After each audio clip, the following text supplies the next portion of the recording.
শিক্ষামূলক গল্প কুড়ালের ধার।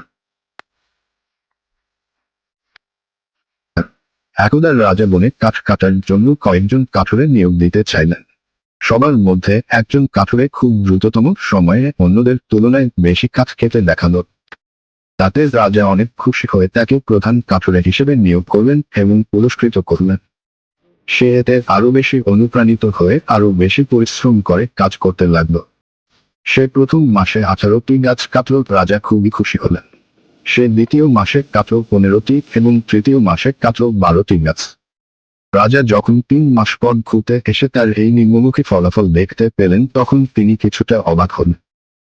যেহেতু কাঠুরের সক্ষমতা, পরিশ্রম এবং সততা নিয়ে রাজার কোন সন্দেহ ছিল না, তাই তিনি কাঠুরের কাছে কারণ জানতে চাইলেন। কাঠুরে বলল, মহামান্য রাজা, আমি আমার সাধ্যের কোন ত্রুটি করছি না, তবুও কাজ কম হচ্ছে। হয়তো আমি বুড়ো হয়ে যাচ্ছি। রাজা বললেন, আচ্ছা, তোমার কুড়ালটি নিয়ে এসো। রাজা কুড়ালটি দেখলেন এবং কাঠুরেকে জিজ্ঞাসা করলেন, এই মাসের শেষ কবে কুড়ালটিতে ধার দিয়েছিলে বলো তো? কাঠুরের যে জবাব দিল তাতে রাজা অবাক হয়ে গেল। কাঠুরে বলল, সে হুজুর প্রতিদিন বেশি থেকে বেশি কাঠ কাটার জন্য গত 3 মাসে কুড়াল ধার দেওয়ার পিছনের সময় দিতে পারিনি। এখন রাজা এবং কাঠুরের দুইজনই গাছ কাটার পরিমাণ কমে যাওয়ার কারণ বুঝতে পারল। শিক্ষা: জীবনে কাজের পাশাপাশি পর্যাপ্ত বিশ্রামও জরুরি। এতে নতুন উদ্যমে কাজ করা যায় এবং কর্মদক্ষতা বাড়ে।